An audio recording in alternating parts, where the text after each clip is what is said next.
Rome, Italy's capital and home to the Internazionale Biennale d'Italia, an ATP World Tour Masters 1000 event.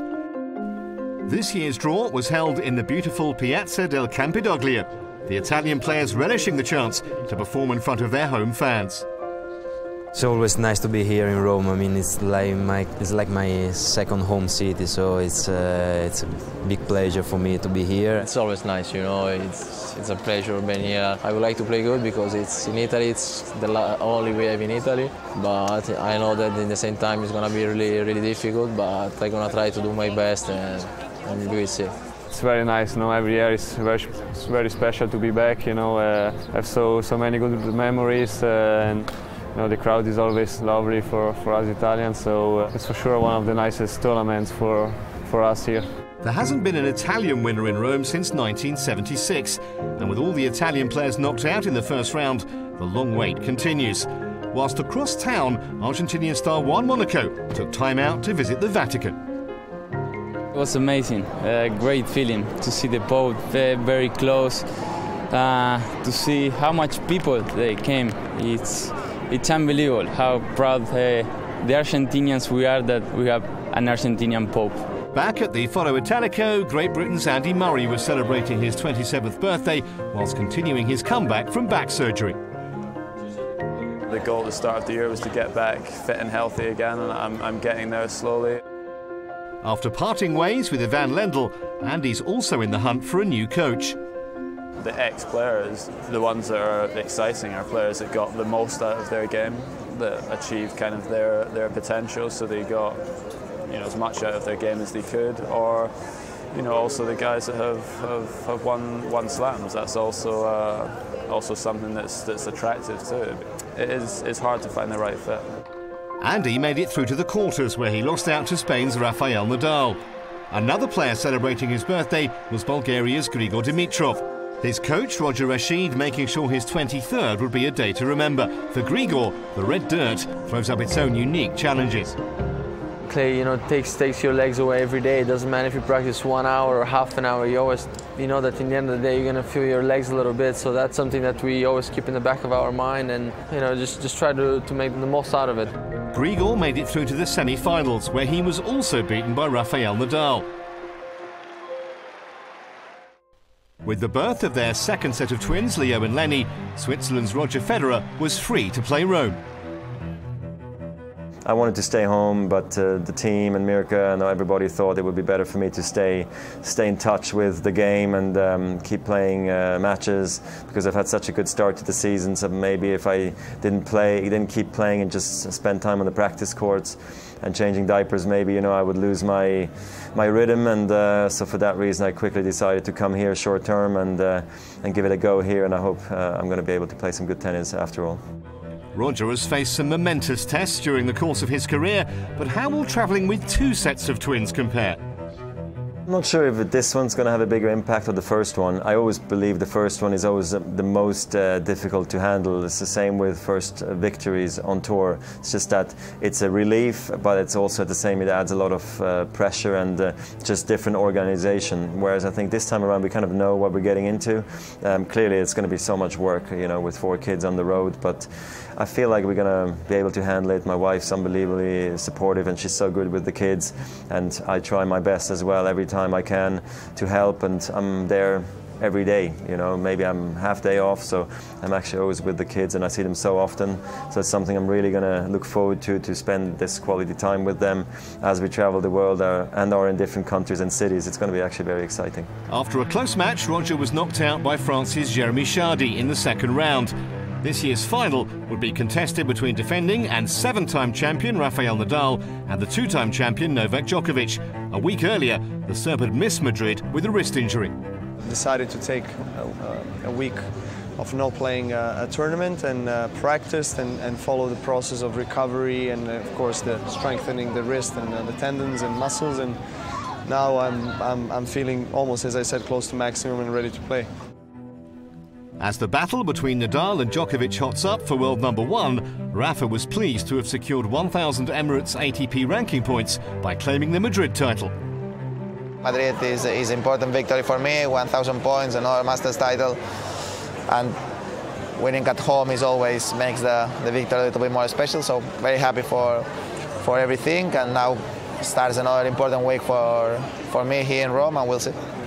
If I play well, if I'm healthy, if I'm continuously making a success in the big events, I'll have a bigger chance to get to #1 of the world. But again, I'm not calculating so much on the points that I'm dropping or I'm gaining, or Nadal or any other opponent that I have. It's more of a priority to me to really play well and to try to win every match that I'm facing.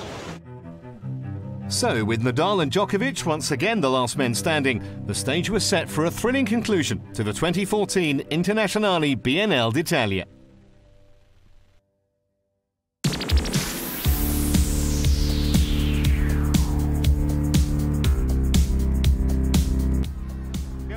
So, to a dream final in Italy, a real treat for the tennis-mad crowd in Rome. The world numbers 1 and 2 meeting for an incredible 41st time. The momentum very much with Djokovic, who'd not lost to Nadal since the US Open final last year.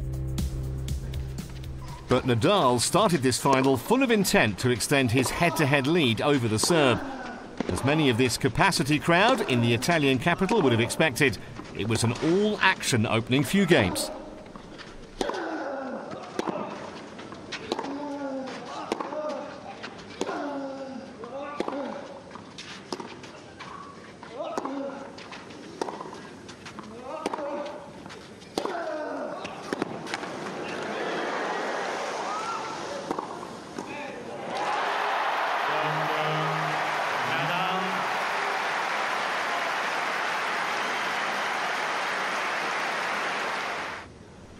After an all-important break, it looked like the Spanish star might immediately surrender his advantage, but those fears were allayed in typical Nadal fashion.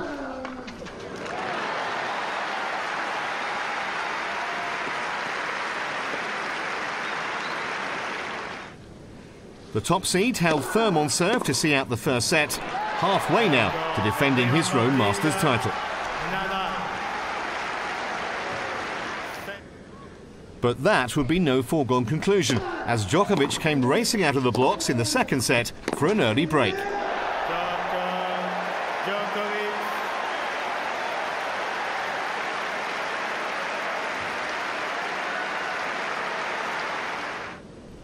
Despite Nadal regaining parity almost immediately, the world number 2 still looked the more likely to take the set, thanks to some impressive positional play.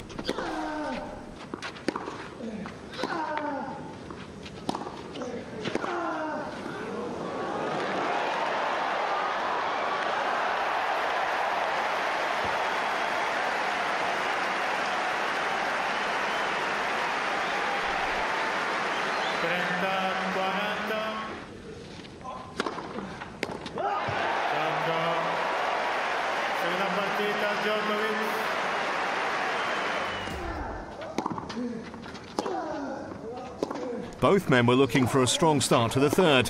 It was second seed Djokovic who was looking the more likely early on.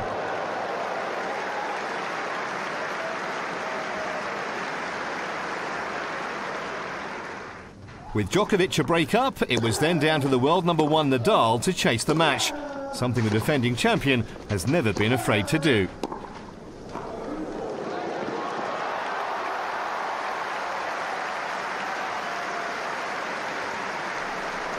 But having levelled the set, Nadal was immediately broken again.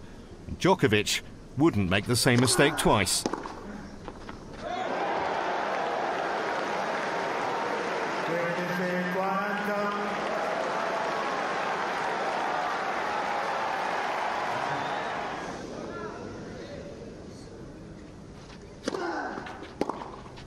It was an epic, decisive match point to reflect the entire encounter.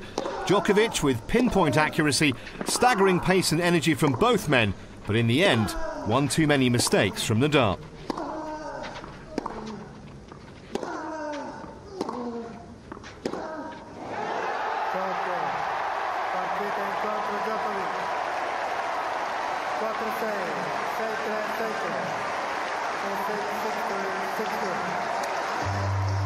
The Serb a worthy winner in the Italian capital to close the gap on the Spaniard's #1 spot.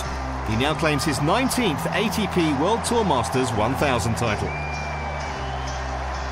Finale e torna davanti a voi, pubblico meraviglioso degli internazionali PNL d'Italia 2014. Grazie! To be able to win some tough matches against great players this week and to win in the end against Nadal, who is the ultimate challenger on clay, in a very good fashion is something that gives me confidence, and this is the best possible the lead up to Paris, to Roland Garros, and hopefully I can carry this form into Paris.